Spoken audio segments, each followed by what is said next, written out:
যারা বাংলাদেশের স্বাধীনতাকে স্বীকার করেন না, তাদের সাথে জোড় বেঁধে কুরুচিপূর্ণ যে বক্তব্য দিয়েছেন তার প্রতিবাদ করতে এখানে এসেছে। কেন, কার নির্দেশে আসল হত্যাকারীকে খুঁজে বের করছেন? মামলায় প্রকৃত আসামিদের নাম কেন নাই? আমাদের প্রিয় নেতা, যিনি হাসিনার অন্যায় অত্যাচারের বিরুদ্ধে কথা বলতে গিয়ে 111-এ সে ষড়যন্ত্রের শিকার হয়েছেন, দেশে নাই।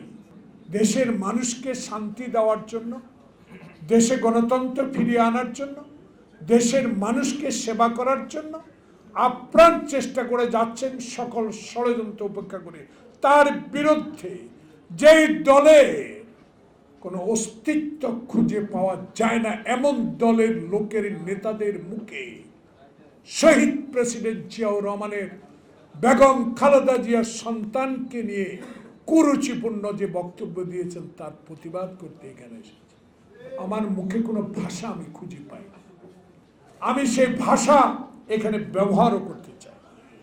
আমি শুধু বলতে চাই, যারা ৭১ যুদ্ধকে স্বীকার করেন, যারা বাংলাদেশের স্বাধীনতাকে স্বীকার করেন না, তাদের সাথে জোড় বেঁধে বাংলাদেশে যখন এই তত্ত্বাবধায়ক ইন্টেরিয়াম গভর্নমেন্ট একটা নির্বাচনের মুখোমুখি হচ্ছেন, একটা নির্বাচনের সিদ্ধান্ত নিয়েছেন লন্ডন বৈঠকের পর, এবং গত ৭ দিন আগে প্রধান উপদেষ্টা নির্বাচন কমিশনকে নির্বাচনের প্রস্তুতি নিতে বলেছেন, তখন এই মিটফোর্ডের সামনে একটি হত্যাকাণ্ড সংঘটিত করেছে। কারা?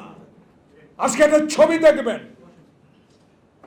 সেই ছবিতে দুই পাশে একজন হত্যাকারী, সেই মন্ত্রী নানকের পাশে যে নানক বাংলাদেশের ৫৪ জন সেনাবাহিনীকে হত্যার সাথে সম্পৃক্ত। আজকে আমি বুঝি না, বন্ধু জাহাঙ্গীর সাহেব উপদেষ্টা, মুক্তিযোদ্ধা, আপনার সততা নিয়ে আমি কোনো কথা বলতে চাই না।